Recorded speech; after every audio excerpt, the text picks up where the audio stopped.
My name is David Perrine. I am the mastermind behind Discount Dragon Studios. And this, as you probably know, is my ginormous book. It took me a few years to really get it finished, and it contains numerous semi-precious stones in the cover. There are herbs and other things kind of mixed into the paper mache that forms the cover. And there's things that I can't even remember. Some lucky guy has decided that he just could not live without this book, and we're going to be shipping it off later today. So I thought I'd give you one last look at it before it wanders off to a very mysterious future. Whoa.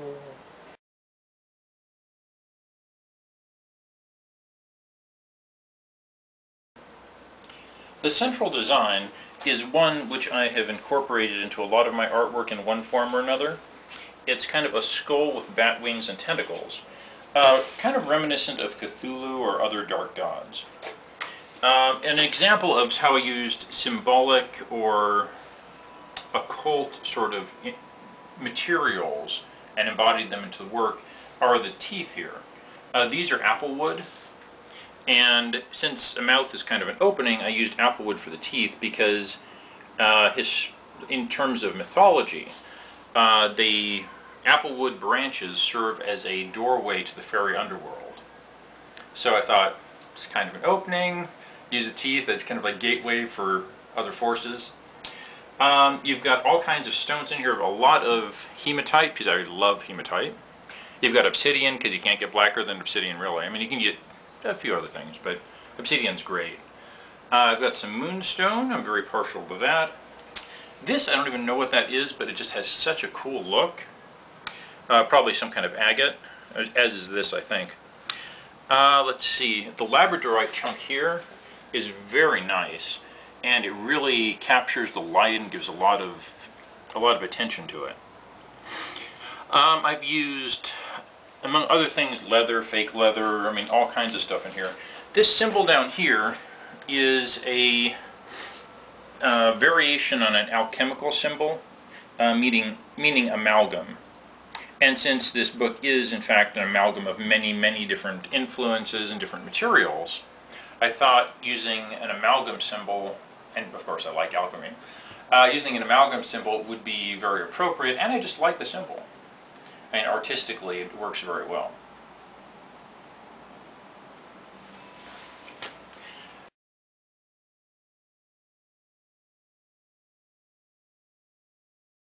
One of the things that I tried to do with this is to incorporate materials that were renowned for increasing magical potential.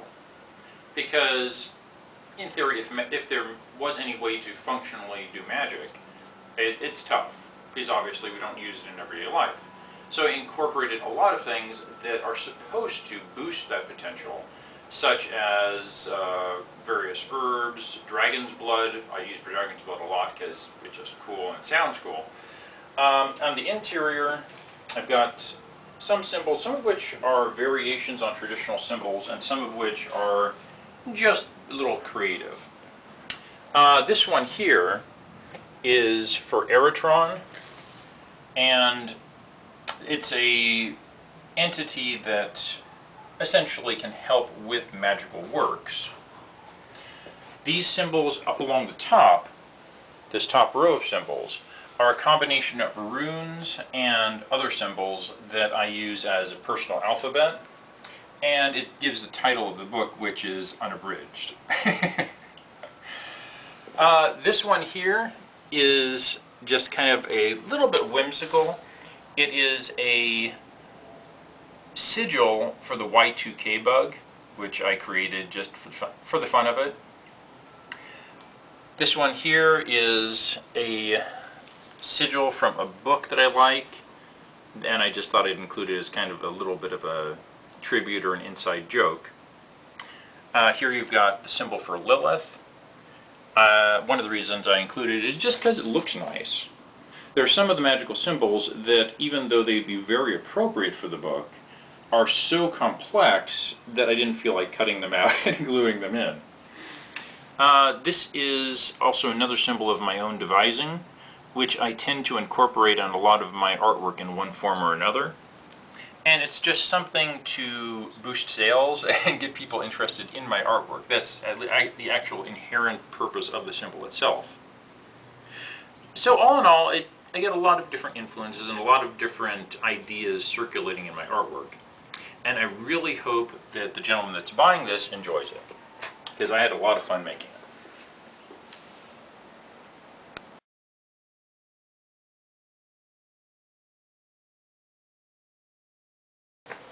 The paper is a mixture of like a heavier, like fake parchment and regular parchment paper. This is the largest size I could find readily available on the market. That's why I made it this big instead of bigger.